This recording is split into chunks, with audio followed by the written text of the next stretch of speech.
next speaker is Mr. Aabhinna Suresh Khare. He is the CMO and CTO, Chief Marketing and Digital Officer at Bajaj Capital. A detail-oriented, focused CXO with experience in defining and implementing the product vision and roadmap to increase revenue for businesses. Hands-on experience in the implementation and managing of the product roadmap of digital platforms with high volume flow. Extensively worked and engaged with the partners for collaboration and integration of global solutions to drive business results. Data-driven and analytical leader with a deep understanding of how the digital ecosystem works with human behavior to create appropriate nudges in the systems in order to drive the digital transformation. Ladies and gentlemen, please put your hands together for our next speaker, Mr. Aabhinna Suresh Khare. Indeed, a pleasure to be here in front of you all, and it is amazing to hear Mr. Manish. It is such amazing work he is doing, and I have not had the chance to meet him one-on-one. We learn so much from what you implement and get to see it, so it's been amazing that I can reach on time. So the topic to me is accelerating the business performance through right technology and option and implementation. What I have tried to tell you in the presentation in the next 20 minutes is not a lot of jargons, but very simple things that really happens in the business.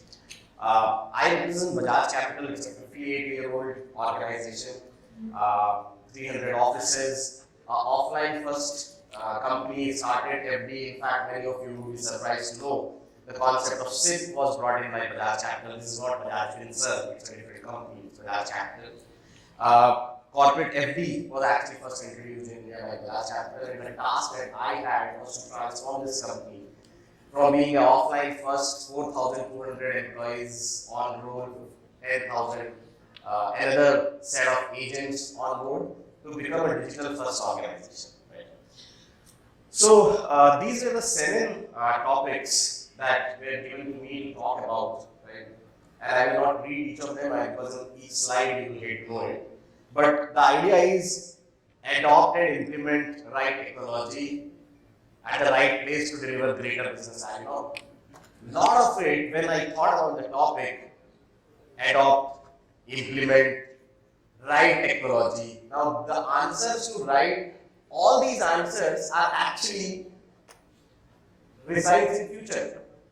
Because the decision is taken today, and we really don't know if the answer to it is right or wrong. Only the time can tell.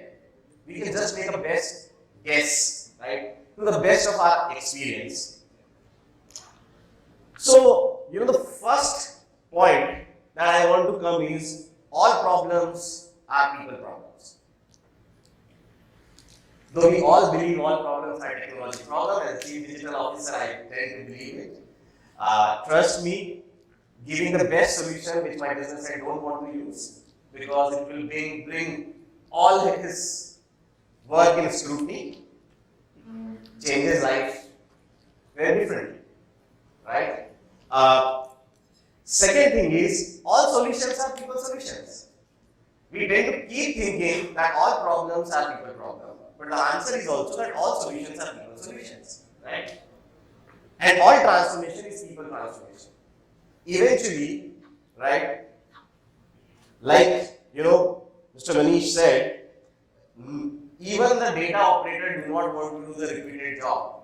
That is actually thinking about that user, the end user, of what he really wants to do, because your user wants to contribute to the organization to the best of his ability or her ability. This was a quote when we started our transformation, that soft is hard, hard is soft. Many of you would have read Tom Peters' book, the really big and hairy audacious goal, that's what everybody used to talk some 10 years back probably. Today it's more about Simon Sinek, start with why, that we all talk about in the Instagram, and YouTube has done a tremendous job in pushing us all the same content. So we all sit in a cohort for Google or YouTube, and we all have sent the same content, right? My whole presentation is divided into 2 parts, the hard parts and the soft parts. So for each of these, I will tell you what is the hard part and soft part, with a humble belief that 1 or 2 points you may find useful and deploy in your own organizations and may win a battle. So first, the hard part, the H and S, when we say identifying the right technology at the right time, what's your business goal? It all starts with what's your business goal, and in that, what are you chasing as a team? What is your market condition? Are you playing the catch up or you are playing the disruption game? And what is the data analytics recommending you? Now I tell you, the start with the third point. I got my data scientist in an organization, plethora of data. They cleaned it up and said, boss, 50% of your branches should be closed. Should be closed. Now, and they took it to the board also, right? We realized those 50% of branches were doing us marketing more for something else rather than just adding to our bottom line. What it did was brought in lot of SIP for minors, which we were never looking at. So when you actually figure out to start the transformation or during their transformation, it's a very, very critical point that you keep on asking, what are we going to chase this time together as a business? On the soft side, it is always about time. You know, everybody will tell you it's about cost. We tend to believe because I have to sign that document, which comes as an MSA, IBM to Accenture to even Ahana Tech, who is a partner here and is also does work with us, right? Everybody signed a master service agreement where I have to actually say by when. But most people look at what cost. By when, the biggest change I could do is with my partners, right? And I don't call them vendors, I call them partners. Is ask them, if this is the timeline we don't deliver, what will be the penalty? Just adding this clause, right? With the faith that we will give a 1 month, 2 month, 3 month extension, a couple of quarter extension actually changes a lot, right? It comes out that the commitment is there from the partner side also, who really wants to do it for you, rather than a pre-sales executive who want to sell you at a cost which is, you say 7 lakh rupees per month multiplied by 6 months, and you say it is under the 50 lakh budget, it will not go to the board. Let's go ahead, I can approve up to 50 lakhs. Sort of thing. Like I have an approval authority of 1 CR, I don't have to take it to a board. So I will calculate in 1 year how much it will be. If it comes under 96 lakhs, let's go ahead. Right? Because me and will solve it. So putting that penalty actually solves a lot of things, which is the softer side of things. Right? Do you really know what you want is a very critical thing when you talk about timeline. Because at times you really don't know what that discovery phase has happened.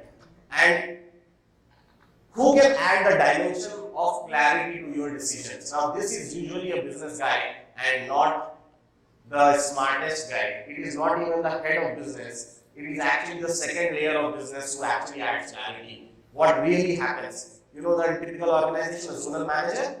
A zonal manager is much more aware than the head of business. Right? Can you figure out a time to have a conversation? And we deploy a lot of design thinking when we did this. Second is, our need to predefine the business requirements. So this is one of the critical problems all organizations face. In a speed of execution and in a speed of new technology coming in every hour, not even a day, right? Nowadays, with so many case studies to catch up and so many needs to make. The defining the business requirement starts with, does the business really know what they want for now, or they know what they will want tomorrow? Most of the time, business side of your story, the guys you serve, actually the end customer, knows what they will want today. Because what they will come and tell me, IAFL has done this, or Paytm has done this, or Grow is doing this, right? Why can't we do it? And it's a crime, right? Do you ask them impact of features to be developed, or does the business prioritize it for you? The very important part, we figure out, in a waterfall organization, trying to be agile, it is always a hybrid because there are old systems out there to transform. Please ask business to prioritize. This is a step everybody misses. And for all the partners out here, please ask your respective CTO, has the business prioritized it? Because you can deploy a great tool, say a voice bot, which we made a mistake. We deployed a great voice bot to ask people to renew insurance, because we are a mutual fund insurance, if we want. And we went into a cohort, my team went into a cohort, which was supposed to renew anyway. So there was 100 people who were supposed to renew. The problem was that 20% don't renew. They made calls to all 100 because it was no way to figure out which 20 will not renew it in the coming month. So they said, let's do it, and permission marketing was not even talked about. Customer received a call from a voice bot, which we all can know it's a voice bot, right? A person is about to pay me 1 lakh rupees, right, for renewing, actually wrote back, I don't want to renew because you have called me 3 times. Right? So that happens. On the business requirement on the software side, your stakeholders agree on the timeline of delivery. Very, very, very critical.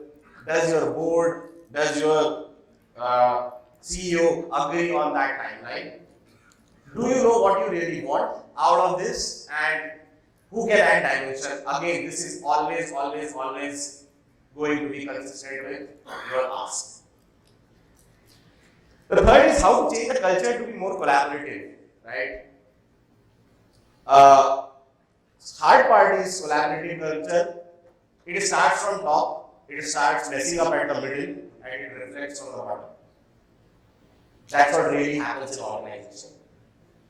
If you see there is a mess happening at the bottom, there is a problem that has started from top, and there is some mess happening at the middle. So most of the time, if you can fix the mess at the middle, you will have your solution going seamlessly. One of the key things that I have figured out while doing transformation in a collaborative culture is no meeting without writing a clear agenda in the invite mail, and what does success look like for this meeting, right? A very classic case which we learned, what all of you have read, Jeff Bezos asking or having a chair in the meeting room. Amazon has this culture of a broken table and a blank chair. So all meetings have to have a chair, which is vacant chair, which is known as customer chair. And all meetings, when it ends, it says, what does it mean for customer? If it is not there, you are fired. So a very simple act in our all meetings, what does it mean for customer and what do you want out of it? Pre-read as an agenda actually solves so many things for our operations when we try to build a collaborative culture and to whom what to expect. Many times the leaders actually send their down ones who cannot take decisions, they take notes and go away. So you end up meeting new leaders, realizing that actually decision makers have never come to a meeting. Right? On the collaborative culture, which I say in many organizations, there are a set of vultures. Right? There is a group of people who don't want digital transformation to happen. And that's true. And it will always be true. It's not a bad thing, it's what it is. And you can't do anything about it. Right? The biggest myth of collaboration is precise communication. Zoom makes you have precise communication, but it does not build relationship. Water cooler or the sutta break or the chai sutta break that people have actually builds relationship. Because of that relationship, when you do a precise communication, your problem gets solved. So many leaders come in and say, don't give this Gen Z going out. I have a team which is the youngest member is 54-year-old and the oldest member is 19, right? So the youngest member, the 54-year-old one, continuously tells me, "ये आधे घंटे का break क्यों लेते हैं?" Right? And that's collaborative culture. I have to manage because that's how the organization is and it reports to me. And the oldest member, and I'm being conscious, I'm saying the oldest is 19-year-old, right? 19-year-old say, "Why the F is he irritated? I'm on social media, I have to make reels. For that, I have to see Instagram of what is trending." So these connection, right, works. One very critical part of collaborative culture is never talk behind the back, which is all of us know, but all of time happens.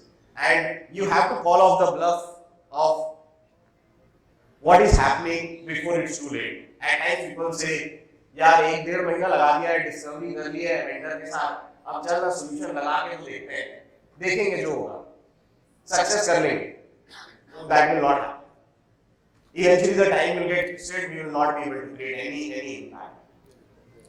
On the 4th of empowering your workflow to be digital ready, provide clarity around your digital vision and priorities. Most organizations, one of the key things that we did, we wrote a letter on behalf of the CEO, on behalf of MDs, and started sending it of what is our digital vision. We can't compete with a funded startup. We don't want to. We moved our profitability last year by 7x. We moved our profitability by 7x. That is what we said we did great. Rather than saying we did a lot of customer acquisition, our total GMV was this, no, we don't want to talk about this. So building those valuable things slowly and steadily makes sense. Right communicate. Employees need to understand what success looks like and why the organization requires change. Many times, many doers who are actually sitting at the gate don't know why it is important. So just taking them out, beyond the sales team, taking them out and figuring out with them why this problem can be reduced has to be done, right? And what we have realized in empowering workplace to be digital ready, create a simple journey and show this is what will happen if we do this. Many people miss this simple step, and that's why everybody is on a different stage. It's like the same elephant in the room problem. Everybody is seeing the elephant differently. Foster a culture of innovation. Innovation is key to staying ahead, both known and emerging. We started doing competition in our organization. Bring innovation in this process, and we will pay you 10,000 rupees. We had fights over presentation because everybody thought I could be the innovation guy, and we gave them small, stars to carry. To ask the marketing team to build some buzz around it, but the whole idea was come and present and take us 10,000 rupees, but tell us what innovation, because that's the guy who will implement it. Right? And it becomes very easy. Very important. Training is not a department to be kept under HR. Many fight with me, still I fight, right? But I really believe training should not be under HR. The world has evolved. Training has to be under CEO or a COO. All trainings have moved digitally. We don't train. You give a solution. We implement a solution. My customer center executive earning a 3 lakh per annum salary had no clue what we are implementing. The customer calls up, says, "यार ये बार-बार voice call क्यों करते रहते हैं?" So his response is, "I am extremely sorry, sir. How can I help you?" ले बार-बार call क्यों करते रहते हैं? ठीक है सर, मैं अगली बार इंश्योर करूंगा कि आपको कॉल आ जाए।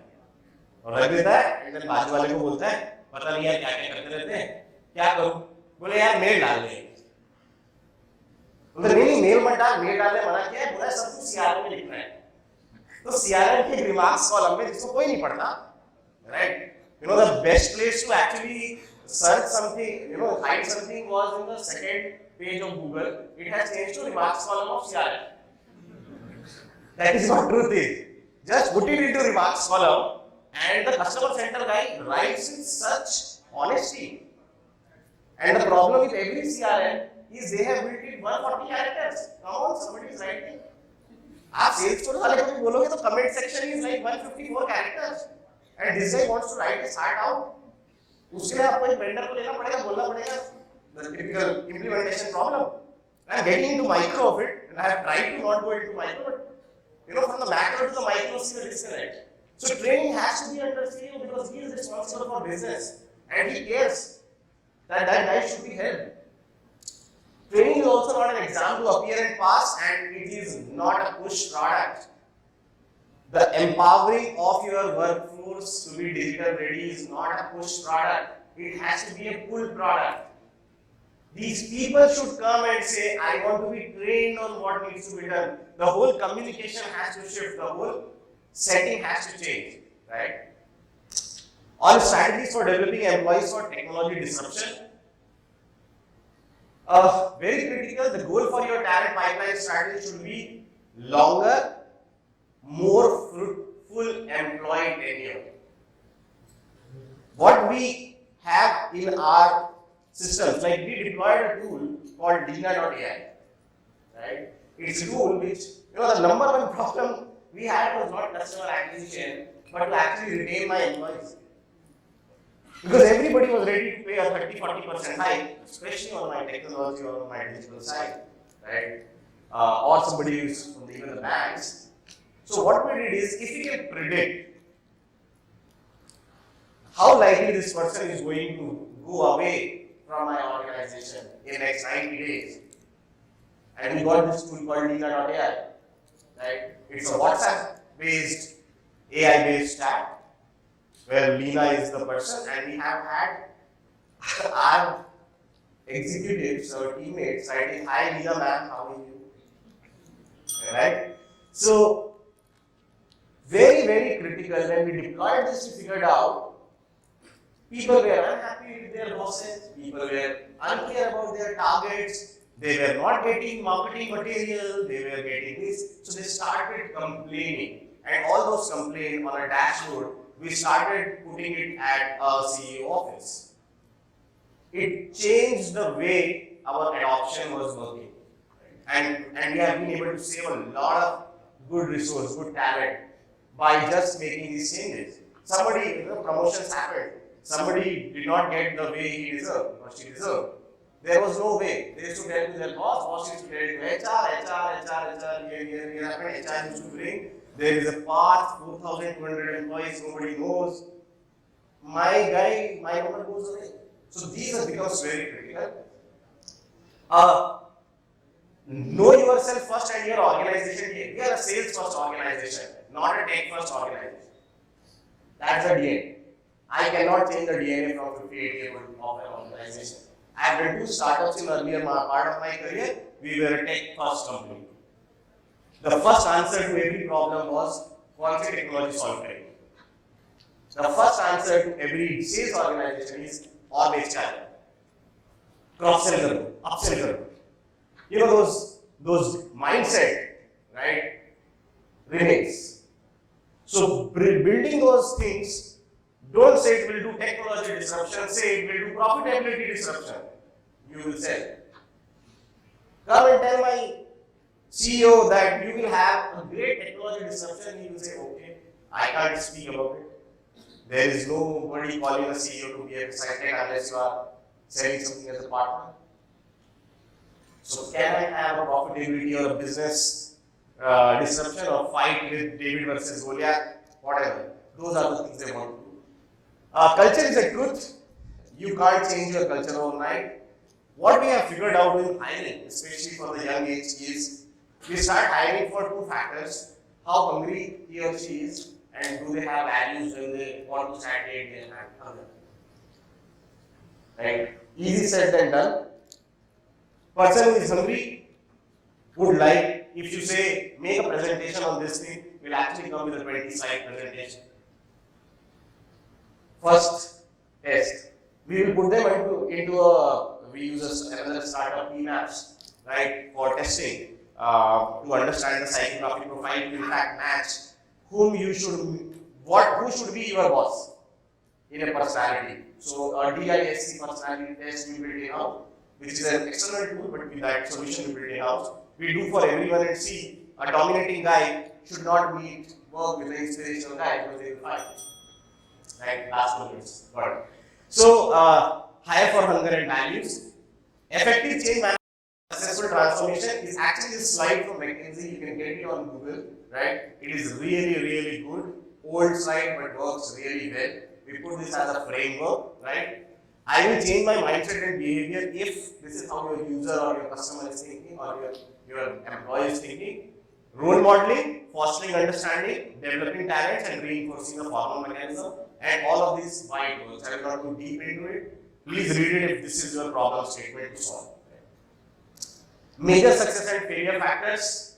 Success is communication that delivers. Again, going to the first point, all problems are people problem, all solutions are people solutions. Right? Clarity of roles and responsibility. Right? What, why, how is defined. Science comes in. Successful processes and failed outcome is better than failed processes and successful outcome. Just 30 seconds on it. Please focus on perfecting the process. Forget what will happen as an outcome. Outcome will get delivered eventually. Right? Many companies or many partners come with a solution to us. Sir, अभी लगा लीजिए, scale करेंगे, तब देखेंगे. Because we will never be able to scale at the cost you are saying. Let us see what will happen in 1 year. Failure is not laying down a process, not defining what end will look like, and not having a leadership buy-in. This is the most critical. The third, your leadership all has to buy in. One guy who does not buy in actually can create the trust. Because out of 10, there will be one who will not buy it, or 2 who will not buy your ideas. 6 will sit on fence, and 2 will be buying your idea. These 6 fencers can shift because they never take a risk. And that's a leadership, right? It's easier to stay there, right? And it's tougher to stay there, right? Both things work. So that's where I will stop. This is the QR code you can connect. Just point your camera if you want to connect with me. You will have my details for all the updates that you want to do, or any pitch that you want to do, or anything you want to ask one-on-one. I'm available on WhatsApp or mobile. Any questions anybody has, happy to take.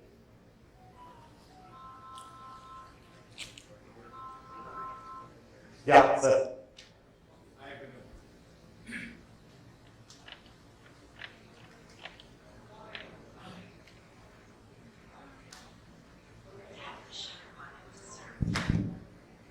Hi. Thanks. Great presentation. Also interesting. I saw a lot of people taking pictures, and I know that that's a sign of a good presentation. You're in the financial transaction space as an organization, and today everyone's sitting on mountains of data, not knowing what to do with it, and analytics is the buzzword, and everybody wants to head to predictive analytics. They want to know which customer will renew when, drop off when. Anything that you can share with this room here on what you think you are doing, what you could share? Absolutely. Great. I will answer this. In fact, I was having this conversation yesterday at ED Summit. I was there just coming from Delhi. What we did was we put up a predictive analytics and find out which person is likely to not pay his health insurance premium this year, and we want to cover. On second side, we figured out which of these persons are most likely to miss their SIP this month. So that was motor insurance. So motor insurance, and who will not renew with me, motor insurance. And multiple things checked, if Echo is doing an ad of 75% off, then he's more likely to just go and search out Echo at that duration. So all fields come in. So one cohort, this person will not renew his motor car insurance. This person will miss his SIP. We matched both and figured out a set of data. Now my team came up with 2 solutions. One guy said, to the people who miss it, I will send a communication, and he sent it. Sir, your good name? Nilanjan. So we say it is Mr. Nilanjan. So Bajaj Capital will send you a message or mail or WhatsApp. Dear sir, Mr. Nilanjan, you started your SIP with the goal of your daughter's education in 2030. Please continue to do this because your daughter will be proud of it in just 10 years from now. If we can help you in any way, let us know. This was the nudge we sent. The other team said, Mr. Cyrus Mistry died because he did not add this insurance, because he was speeding. What if you get into that condition? So buy motor insurance, and we said don't do it. Right? So what happens is predictive analytics is good, but what not to say to your customer when you do that predictive analytics? Or I take it from your, say, a car, Microsoft is here as our partners, and Microsoft is the data provider for 𝗔𝗰𝗃𝗃, right? So all analytics of how you run your 𝗔𝗃𝗃 goes to a Microsoft cloud in India as per the policy.